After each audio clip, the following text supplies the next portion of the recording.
Hey everyone, welcome back. In today's episode, we're going to be talking about what I learned from microdosing across 4 different strains for 3 months. This is a follow up to my microdosing gone wrong episode where I shared a little bit about my really challenging microdosing experience and how I went into a deep depression, unprocessed emotions arise, and I felt really unsupported just in my own experience, but also from people that I leaned on for help, including several microdosing coaches. It started to reveal a little bit of the shadow or the dark side of the microdosing industry as it exists in this late stage capitalist container. And I went ahead and continued. I took a little bit of a break and then I continued. And I'm going to be sharing a little bit about the why behind my microdosing experience, specifically, what I was going into it with, what I was testing. So I had a hypothesis, things that I wanted to learn because we've been hearing a lot about this whole microdosing thing. It's touted as something that can alleviate depression, anxiety, process trauma. And then it also has a lot of these vague benefits like boosting creativity, flow, euphoria, social anxiety.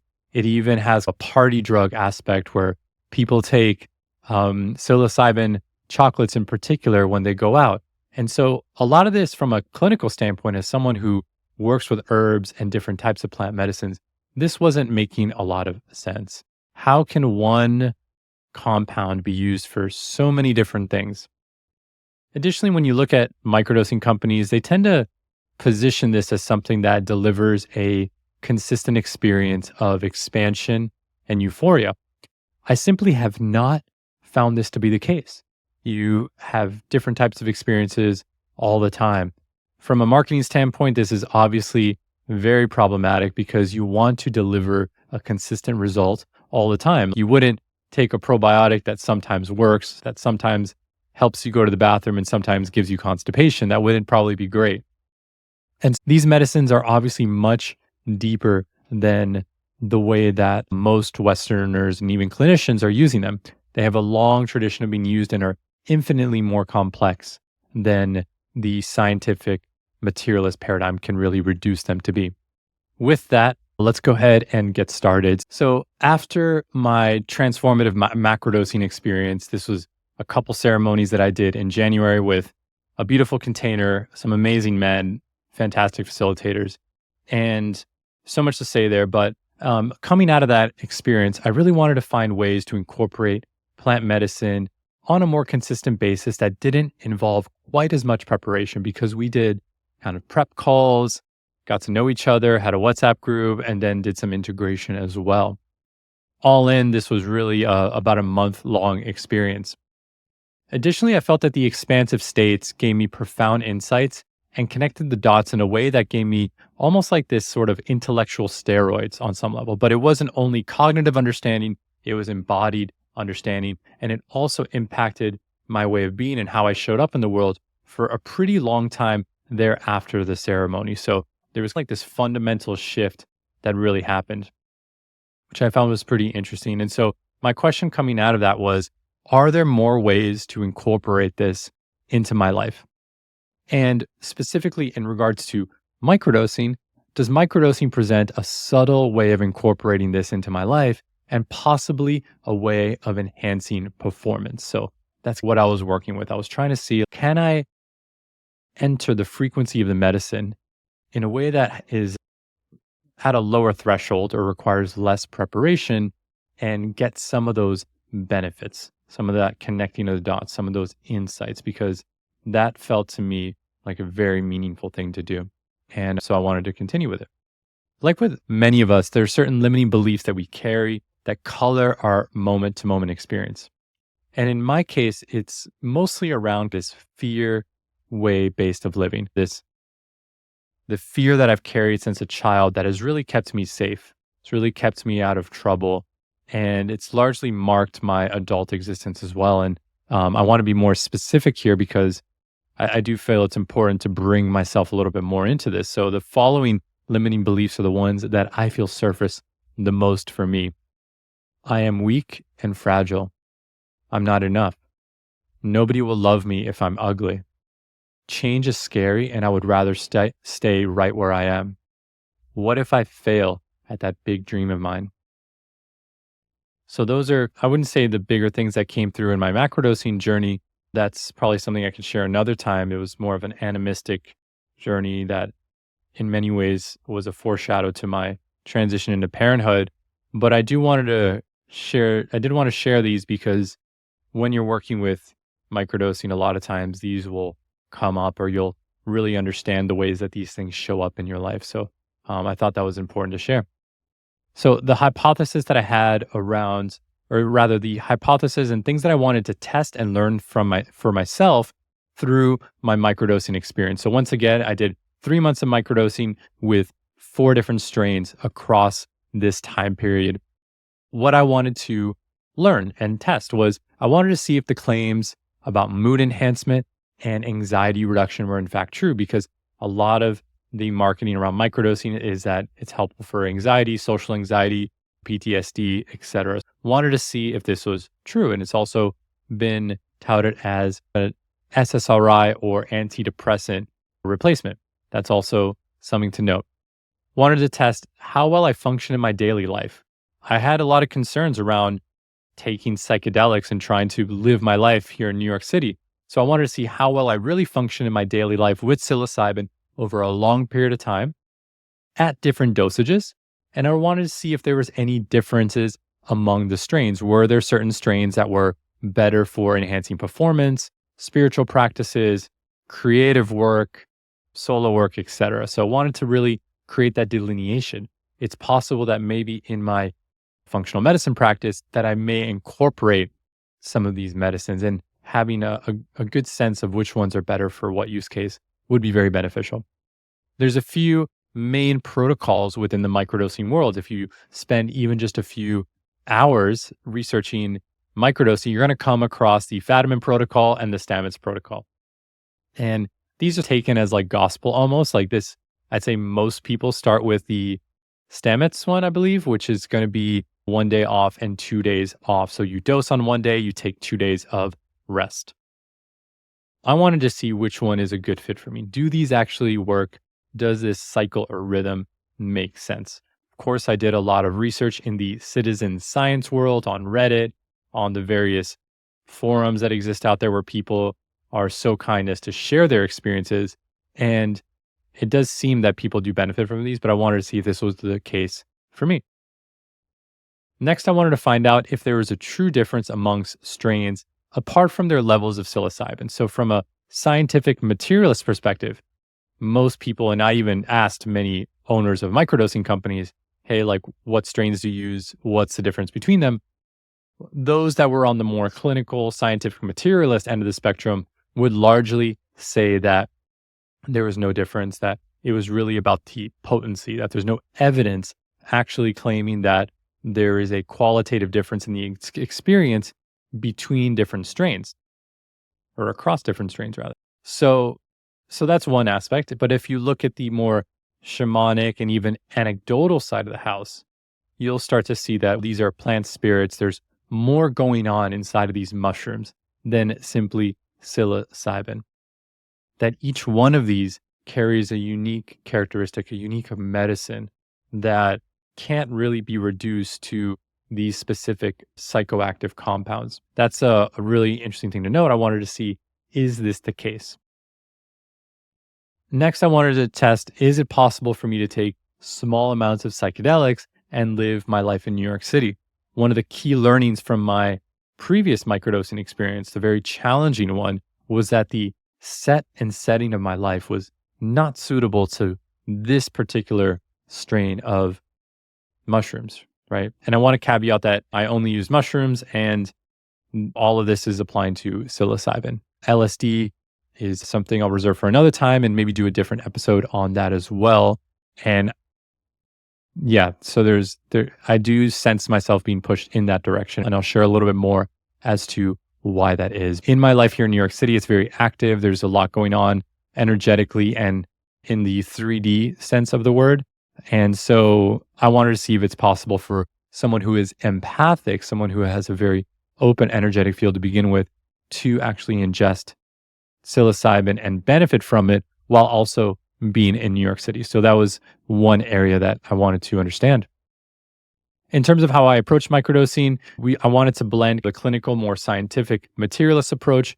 Basically, I read a few books about it, spoke with a few coaches and others that were more experienced in the psychedelic realm than me, and I connected with my vendors. Where you get your medicine from is extremely important. I'm very fortunate that the vendor that I use knows the strains very well, and they're very open to basically going through them with you to help you find one that is suitable for you.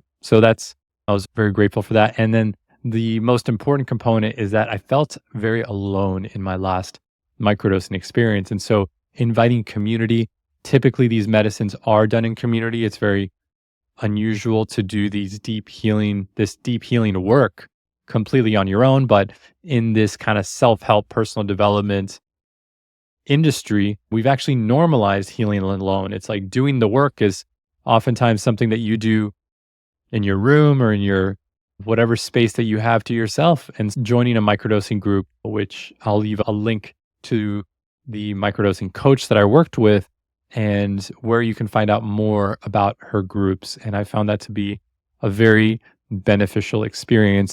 Definitely consider joining one if you can. And this group lasted 6 weeks, so it wasn't for the full duration of the 3-month period, but for the second half, I was in a group, and that really helped a lot. In terms of the dosages, I did follow a specific system where I started low and slowly added more. And I'll share a little bit more about the dosages that tend to work for me. Here's what I learned about how microdosing works in my own system. Here's what I learned over the course of the 3 months using the 4 strains. The 4 strains that I worked with are Massapetek, Golden Teacher, Full Moon, and Hillbilly. I'll repeat that. Massapetek, Golden Teacher, Full Moon, and Hillbilly. At a high level, I feel that Massapetek is a beautiful ceremonial medicine. It is more introspective. It makes you, or makes me at least, more lethargic, more introverted. I'm already a pretty introverted person, so this wasn't a great fit for me in the setting of my life. Golden Teacher was similar. I felt a little bit anxious when I went out in New York City and was living my life. I found it very challenging. Overall, I felt a little bit sapped in my energy. And if I'm being honest, I think I would have probably had a better couple days if I hadn't taken it. That was Golden Teacher. Those were both at around a 0.1 to a 0.15 grams, so very low dosage. And that's what I felt after taking it a couple times. Full Moon is definitely more for boosting creativity, more euphoric, more energizing. I originally thought that the deep spiritual grounding strains were going to be a better fit. It turns out that the opposite is true, that the stimulating euphoric strains, those that are a little bit more on the spectrum closer to LSD, were actually a much better fit.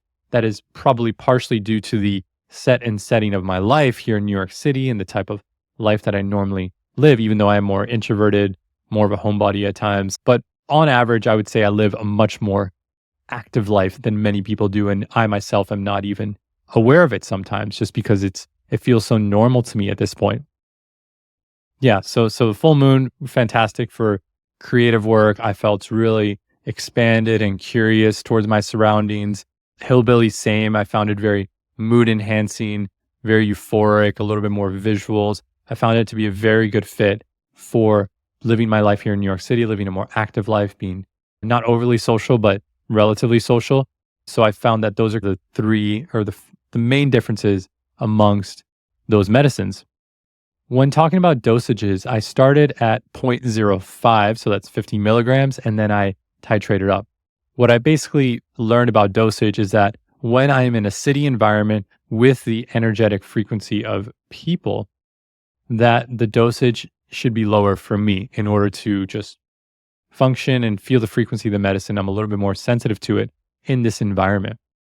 When I microdosed on a hike, or on a hiking trip rather, I noticed that my tolerance was significantly higher. So what does that mean? It means that when I'm on a hiking trip, for example, taking 200 milligrams is perfectly acceptable. In fact, I would hardly feel it.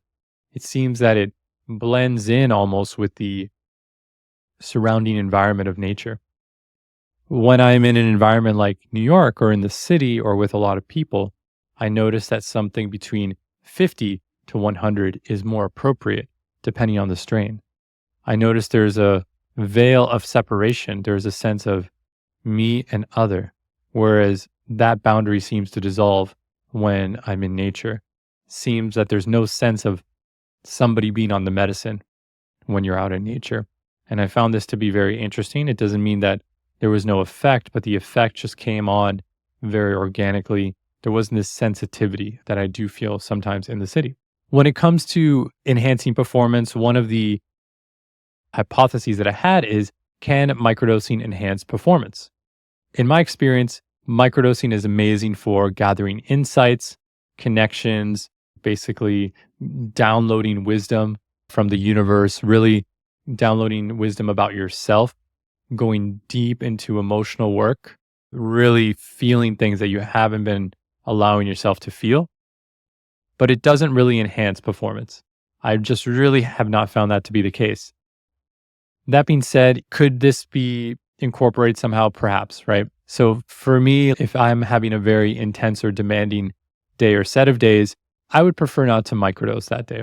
And I do feel that there's better plant allies, herbs that support you in the more yang aspects of your life, in the doing and in the execution. Microdosing for me seems like a place to really ground, do spiritual and emotional work, or draw connections, spend time alone, maybe writing, but not really for going out in the world and executing. I'm going to talk a little bit about how that rhythm fits in for me. So in general, I find that psilocybin for me has more of a yin quality rather than a yang quality, where some of the strains even make me lethargic. I don't want to maybe work out as much or as hard.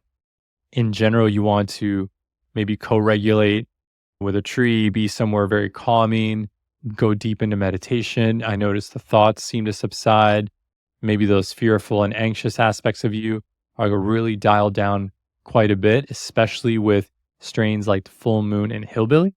I find with other strains, they're dialed up, and that's obviously contingent on your mood as well as your environment. One thing that I learned that I do want to emphasize is this idea of welcoming the medicine. I started to engage in this practice of welcoming the medicine as a way to create a ritual around taking the medicine itself. Some people will blow sage or Palo Santo onto it. Whatever you do, the first hour that you ingest the medicine, I found is very important. When I had a ritual around this and got into a state of, you can, from a scientific perspective, you can look at it in terms of brain states, but in short, really connecting to your higher self or being in an expanded state really enhance the experience for that day as well as the upcoming days as well. So for me, what it looked like to welcome the medicine was have a place or a corner where I place the medicine. I would maybe sometimes ingest ceremonial cacao. I would blow some Palo Santo on it. I would basically take the capsule, and then I would usually do a longer meditation of sorts. I often did either a root chakra meditation for about 30 minutes, or I would do a third eye opening practice for anywhere from 30 to 60 minutes. By the time that I finished the practice, I would start to feel the onset of the medicine, and creating this biochemical environment allows the medicine to go to places and invite wisdom that maybe it otherwise wouldn't if you rushed into your life. So I found this principle to be very important no matter what type of strain you're working with, to really have this intention to really open yourself up and welcome the medicine. This really enhances the onset. And I actually found that a lot of the deepest insights came during this first 1 to 4 hour period. So that's something I'm going to go into a little bit later, but I do find that this is very critical for getting the most out of the medicine. So next up, in terms of what I learned, is that set and setting matter a lot, even when microdosing. So in nature, like I mentioned, I can microdose a lot more than in the city. So just noticing that, I just had an accelerated level of insights when microdosing. So this could be insights into your childhood. It can be insights into behaviors. It could be insights into what you most deeply desire in your life. And so I'll probably have an episode just in what I've learned through my microdosing journey, and more specifically on a personal level, this is the principles of what I've learning. I found that in general, like I said, the more stimulating strains resonate with modern life. So that's just for me. I tend to be someone that is even a little bit sensitive to stimulants. So in fact, I was a little bit surprised by this. I thought that the more grounding strains were going to be a good fit. Turns out I was totally wrong, which is why I'm considering LSD as a possible next step in my psychedelic journey, just because of this more yang quality. And I do feel I'm in a stage of life that is a bit more yang in quality. And that's when I want to invite in a bit more. In terms of cognition, one of the things that is often touted in microdosing copy, all these gummies and chocolate companies, is that they claim you will think sharper, that you will be in a flow state, that you will be more creative. I have absolutely not found this to be the case. Do I feel dumb or compromised when I'm on psilocybin? No, I don't feel that way. But I do not think that this is the best smart drug, nootropic, cognitive enhancer out there. There are far better things that I've taken that would help me have sharper thinking than psilocybin. I think that I have yet to really encounter someone that can really do very complicated work better than they normally would, or if they were taking something like thesis or alpha GPC and lion's mane or something else. But I do feel that this is extremely misleading, that this is performance enhancing and helpful for your cognition on a day-to-day basis. In the long term, is it good for your brain health? Possibly. I don't really know. To my knowledge, there aren't studies on that.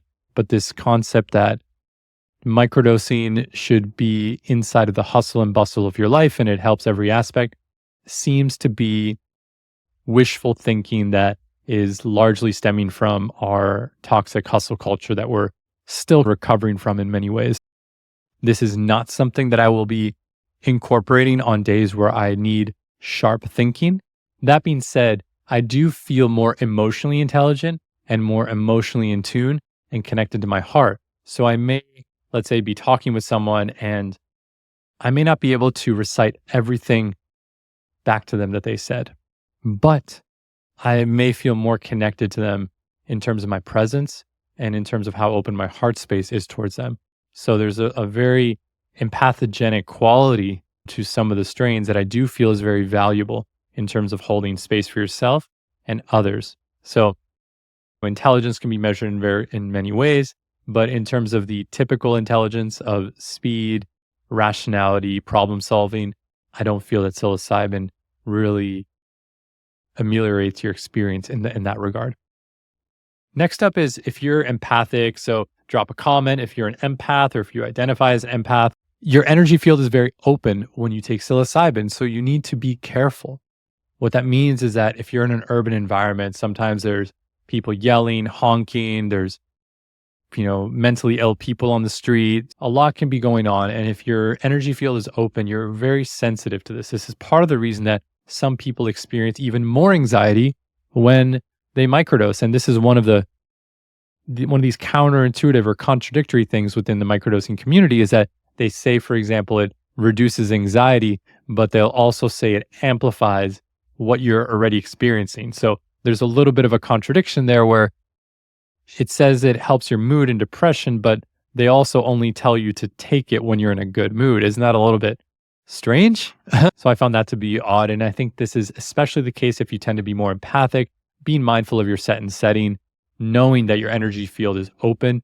In particular, what this means in practice is that welcoming the medicine and curating the first couple hours at least is extremely important because it really sets the tone for how you show up energetically for the rest of your day and how resilient you are to your surroundings. So as you're opening up your energetic field, I recommend staying at home, going for a walk in a park that you're familiar with, that doesn't have too many people in it. Doing something like that could really help gently open your field without having too much kind of rupture it, right? The last insight that I want to share is I noticed that accelerated insights kind of take place over the course of days, even after I've stopped dosing. And this is really interesting. And one of the key findings for me is that as long as you hold space for yourself, carve out that time to journal, carve out that time for deeper contemplative practices such as meditation, breath work, journaling, sitting in silence, listening to binaural beats with a weighted blanket, whatever it is, the insights keep coming. But the key is to really hold space for yourself by slowing down. So that's really important in terms of deciding when you are going to microdose or when you're going to take medicine at all. I'm going into a microdose or a psychedelic conference over the next couple days. I'm probably not going to be dosing. And the reason for that is because it's going to be an active couple of days. My wife has her baby shower on Saturday. I'm going to be traveling. I'm going to be seeing some family down in Miami, where I'm originally from. And I'm not really going to be in a space to really slow down and hold space for myself to allow the downloads, allow the medicine to really nourish me. And that's very important. I don't want to disrespect the medicine by taking it and sitting with it in that way. So that's an interesting one to put, is that there's almost like a snowball effect that takes place with these medicines, and you really need to allow that process to unfold. Okay, so that's high level what I learned from the 3-month microdosing protocol that I did. Right now, I'm in a space where I am taking a pause. And what I learned in general is, or not in general, but I think one of the bigger conclusions that came out of this is that I have to be relatively careful about how I live my life when microdosing. I can usually do that, but at times it actually becomes a little bit more of a burden. And what I plan to experiment with next is actually taking larger doses, having curated half days or even days where I can really be with the medicine, be with myself, and curate my environment a little bit to really maximize the experience of being with the medicine. And instead of microdosing, actually taking what is sometimes referred to as museum doses. So a dose where you can still go out and do things, but you're definitely feeling the medicine. There may be some slight visuals, definitely more expanded state, and probably not a lot of work happening. So I want to dabble with that and see, does the rate of insights change? Do the downsides of microdosing in your everyday life subside? So if you were to take it, let's say on a Saturday or on a Friday, have a curated day, engage in intellectual work, get those continued insights over the subsequent days, support that with different spiritual and contemplative practices, does that still yield a similar effect or even a better effect? Additionally, I may want to incorporate macrodoses on a seasonal or on a monthly basis, seeing how that lands for me. The reason for that is that I noticed that really dialing in my lifestyle and my environment has proven a little bit challenging in my life and in New York in particular. So being able to create those guardrails, go and connect with the medicine, derive those insights, and then with that newfound knowledge, go into the world and execute, and leaning on different plant allies, different, let's say, medicinal mushrooms, things like lion's mane, cordyceps, turkey tail, and other herbs that really help facilitate it. And of course, there's a lot to be said for nutrition, minerals, and other supplementation that supports the plant medicine experience, something I'm going to be talking about in a future podcast. So definitely stick around for that. So that's going to be my next steps moving forward, is really taking a more intuitive approach with microdosing and plant medicine and seeing how that lands for me. So with that, I want to thank you for listening to today's podcast. And if you're interested in learning more about the work that I do, you can check out my website, mokshalife.co. And of course, give this a subscribe depending on where you are watching this, whether it be on YouTube, Spotify, or your favorite podcast player. Once again, may you be healthy, may you be happy, and may you move through this life with ease. Lots of love to you all, and I will see you in the next episode.